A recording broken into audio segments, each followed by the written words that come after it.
রোজা 25টা চলে গেছে, কেউর কোনো খেয়াল নাই। এখন পর্যন্ত ঈদের কোনো জামা কাপড় পাই নাই।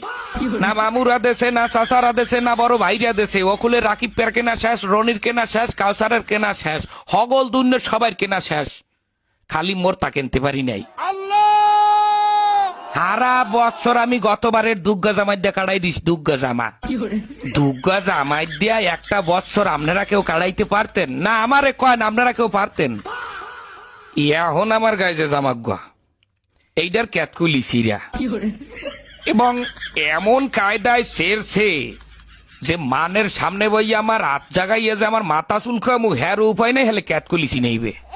এবং পেন্দনের যে প্যান্ডা সবাই জানেন ফুটপাতে কিনছি, এই প্যান্ডার মধ্যে 19-20টা তালি, সিরা প্যান্ট সেলাই করিয়ে তালি দিয়ে হেইয়ের পর হিন্দি।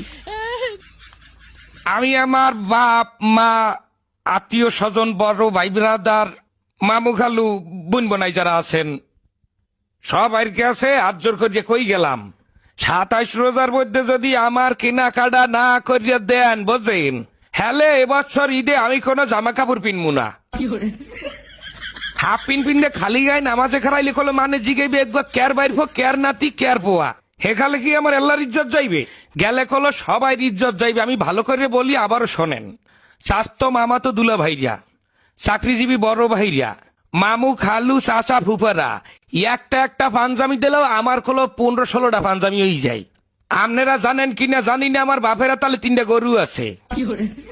যদি 27 রোজার মধ্যে আমার কেনাকাটা না করিয়ে দেওয়া হয়, হ্যালো ওই গরু আমি রাখতে হরমুখী, ওই গরু আমি আডে উড়াইয়া বেচছে পেটটা ভরিয়ে খামু। বন্ধু বান্ধব লইয়া ববের খাওয়া খাইয়া মার্কেটে যাই, কিন্তু সবটা মার্কেটে খরচ করবো। আপনারা অনেকেই কইতে পারেন যে এটা অসম্ভব কাজ, কিন্তু অসম্ভবকে সম্ভব করা অনন্ত জলিলের কাজ, এটাও আপনাকে মাথায় রাখতে হইবে।